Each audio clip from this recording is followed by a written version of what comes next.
Hello there, Golf Freak here, and welcome to some Dwarf Fortress. Oh man, what have I gotten myself into? Okay, for those of you who don't know, Dwarf Fortress is basically this huge work in progress. One guy whose name, right there, Tarn Adams, and his brother Zach have been working on for a long time. He considers the game to be, I think, 43% completed. I'm running the .34 build instead of the recent 4 because it's a little more stable, less buggy, and I'll probably play a game through this, and then once I'm convinced that point 4 is relatively stable, might jump back into that. But anyway, I'm going to call this video the Noob's Tutorial. And the reason for that is because I still consider myself to be very noobish at this game. So as such, it's not going to be focused on some of the tougher aspects like fighting monsters and stuff, but rather kind of just like fort maintenance and that type of thing, because I kind of have that down. And that's kind of going to be the theme of the whole playthrough. So if you're interested in playing Dwarf Fortress, let's go ahead and about what the game is. Effectively think of it like Minecraft, except it's not first person, and you're controlling them like a strategy game, a bunch of dwarves like a strategy game, and you're getting resources, you're taking care of things, and you're doing all of that stuff, and like maintaining basically a castle or a fortress, as it were. And that's just behind it. It's not great in terms of graphics, but that's kind of to be expected given the layout. So, the first thing you're going to want to do is you're going to want to find the game if you want it. But you don't want to get just the game. You want to download the Dwarf Fortress Starter Pack. And what that is, it's basically a bunch of mods that other people have made outside of the producers in order to make the game, a little easier in terms of maintaining things. So, these are my settings. We will have invaders on. We will have something else. So basically, if you're starting out and this is brand new, you could turn invaders off. It'll be a very uneventful game, but chances are you'll probably fail before this even happens. So if you actually get to that point, then I'd consider your first fort a success, because it's really hard to even get to that far without having your fortress effectively fail. The other main thing is that depending on your computer specs, you might want to make the population cap less than 200, change the child cap a little bit. Otherwise, that's about right. You're going to want no aquifers, because aquifers will have, problems with underwater stuff and just no good. Yeah, and then you're probably also going to want a graphics pack to install. I'm running this one. I don't remember what it's... I don't see it here. Maybe it just doesn't show it. But that's the graphics pack I'm running, which it makes it look a little prettier and such. I'm also running Dwarf Therapist, which is an easier way to manage what jobs your guys do. Sound Sense, and then DF Hack, which is basically a bunch of fixes. So that's the starter pack. And now I'm going to go into creating a new world. It takes a little bit. Unfortunately, the whole generating process is rather long. So I'm just going to go into some basics for what you should do. So depending on your computer, once again, you might want to make a small world. And you can see that it is relatively small. It's like half the size. And this will help improve like your frame rate and stuff like that. And I like to run a medium. That's what I ran before on my practice run. But I think I'm just going to run with small. History is also going to be medium. Number of beasts, we're just going to make this and savagery low. And that means that we're not going to basically run into lots of evil creatures. And if we do, there won't be a ton of them. Now, next up is mineral occurrence. You don't want everywhere. You can have everywhere, but you don't want it. And the reason behind that is because it basically replaces all the flexstone with minerals. And flexstone is used to make steel later on, which can be important. Ultimately, though, it's not the best in terms of what you can use for armor, and I probably won't even be getting there anyway, so it doesn't really matter. But that's what I'll do. So it's a small map. It should be a relatively quick build. And then I think we just go with go, and that would generate... And actually, I'm going to make this a medium map. Why not? So off camera, what I'm going to do is I'm going to generate this world. So we have a world built, so we're going to go to start playing. We're going to do the Dwarf Fortress mode, because I don't know any different. And we're going to get into the world that was loaded, which is right here. Now, you could just decide to embark anywhere, but I'd recommend pressing F to find desired location. And I'm going to go with dimensions of 4x4. If you have a smaller, less powerful computer, probably do less. 3x3 is probably a good amount. We're going to go ahead and do low savagery. Yes Fluxstone, no Aquafire, yes River, yes Shallow Metal. We've got multiple. Same with Deep. We want some soil, and we want clay. And then we're going to let it do the search, and it'll search through the world and find places that meet our parameters.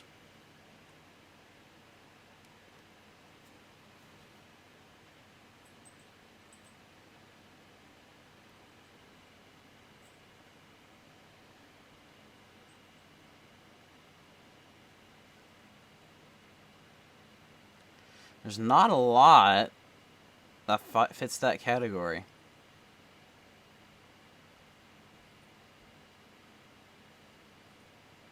You know what I'll do? Let's stop this search. Let's put soil on not available. And then we'll put savagery on not available. So it should exclude those from the list. And that might bring up more results. Yeah, significantly more results. So I don't really need soil for my purposes. That's actually not a big deal. I would actually rather have clay. Just clay. Clay is fine.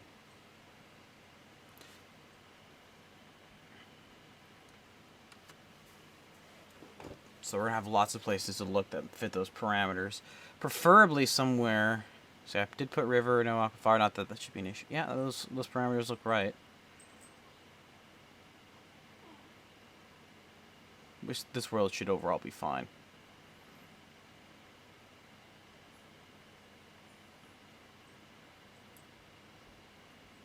Lots and lots of places. So preferably you'd want something around the equator, because it's just warmer weather. You don't have to worry about snow. Not that it's a terrible issue, but freezing up water can be a problem if you run out of alcohol to drink. So we're going to we're going to hit escape to get out of this and browse the results. And the dog is whining. I'm going to get the cursor. This is all click-based. Shut up. You're fine. And I want to go down to here. I want to check out these areas. Where is it? Right, there's one right here.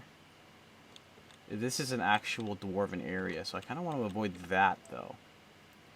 And that's not close enough to the actual mountain itself. Shoot, that's kind of a bummer. I don't think I can actually... Because those aren't mountain... Those are all claimed by dwarves. I think it's how that works. Which is kind of a bummer. So is there another... There is more areas over here. Temperature is hot. Surroundings are terrifying. Yeesh. Let's actually not go there then.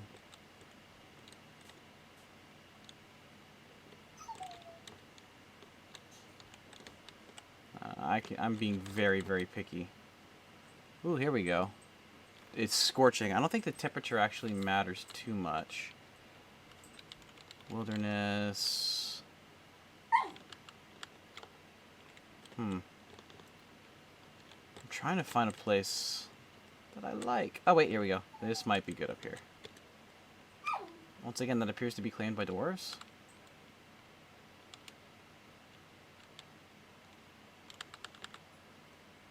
What the heck? Okay, out here. Here we go. This is what I'm looking for. So see here we have the rocks and we have the grass and we have other things. So what I really would like though is to find a location that has lots of trees, which this does not appear to have, which is still, you know, it's not great. This has sparse trees, which is not great. Not great. But let's keep this area in mind and move over by one. Still hot. Trees appear to be all sparse over here. So that's definitely a maybe. I'm being very picky.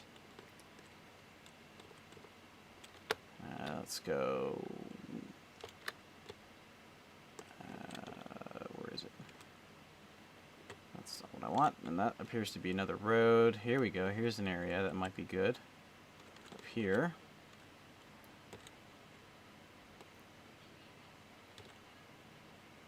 Ooh, this might be good. No trees, because there isn't enough of a biome. That area doesn't fit that description. Still sparse. Wow, not a lot of trees. That's a problem. I like trees. They're good for cutting down. But this is another potential area. And they got sand, huh? That could be interesting. So that's 1 biome, 2 biome, 3 biome. That's still not quite what I'm looking for. I'm being super duper picky.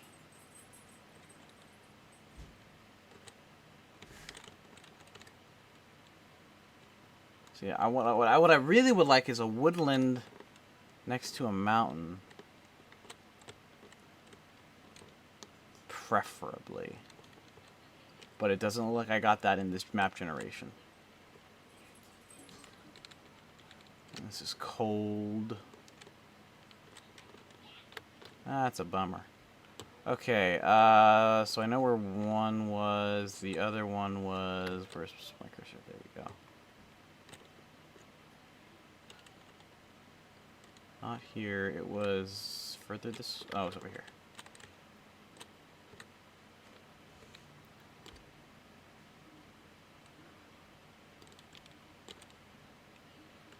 So we have... Why is this so tiny? Why is this not by 4x4? How do I change this? Oh, wait. Resize the local area. So U. And H. No. Okay. There we go. There we go. There we go. That's not what I want. Wrong buttons. Okay. So what I would like is to have access to the water. Shoot, but the way that works out, it doesn't. No trees here. Really? No trees there. And this doesn't actually... Oh, it does actually have a brook. Interesting. But we'll just do that. And I messed it up again. Gosh darn it. I'll look around a little bit. It says that there's a brook, but I don't really see it aside from above. That appears to be the only way I can get it. See the biomes, that's a biome up, and that's another biome. So maybe it is okay if I go down. You know what? And let's... It says trees none. I like this. We'll start out probably on the flatland. Let's just go with it. This is what we'll do. Boom, embark. Yeah, sure, fine. I'll hate myself later. So we're gonna go. We're gonna go with the. These are all except for the last one are things that come with the starter pack. So these are different kind of like formats with the it's different starting like resources, including dwarves and stats and stuff.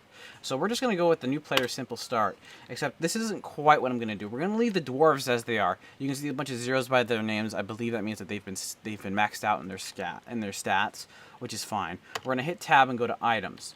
And we're going to see we have a bunch of stuff. We have copper picks, plump helmets. We have some nest boxes, which is fine. We'll keep those. More plump helmets. Training axe, which we use to chop down stuff.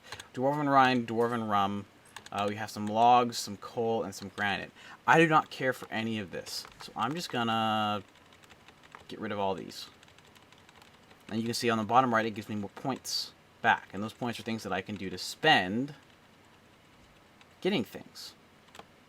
So what am I going to do in terms of what I'm going to get? Well, I could consider getting some animals. I think we start with some. But the main thing is with 236 points, I could go for a couple water buffalo. But no, I want some, let's see, plump. Are there any more plump helmets? No.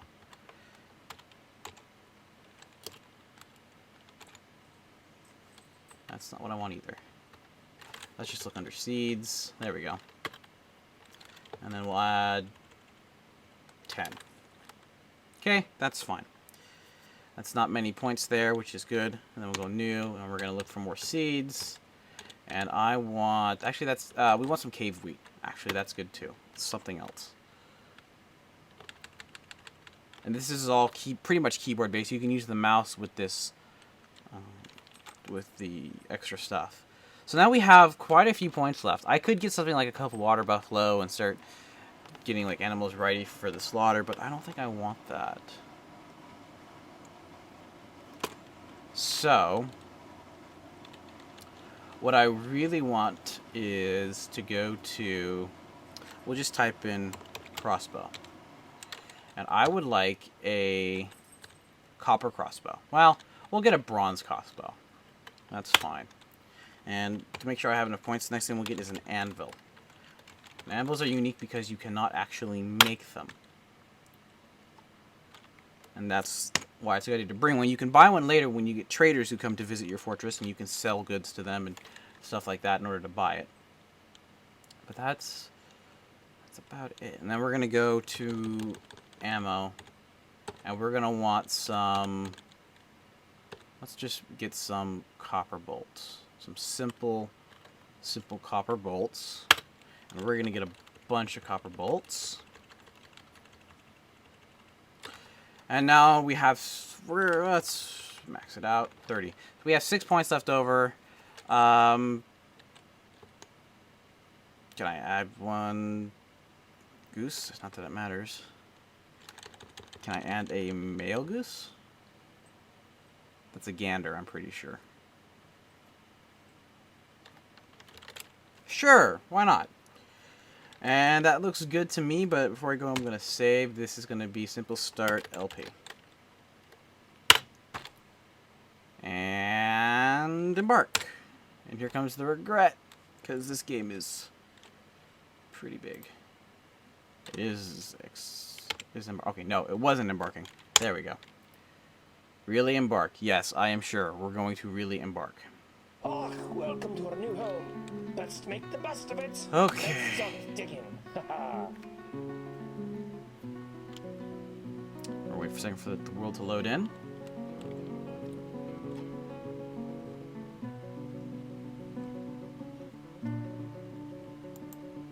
And it tends to not respond. Everything is running. It's just doing this. It's saving right now. It saves on start, which is something I checked off. You don't have to run it like that, but it's fine.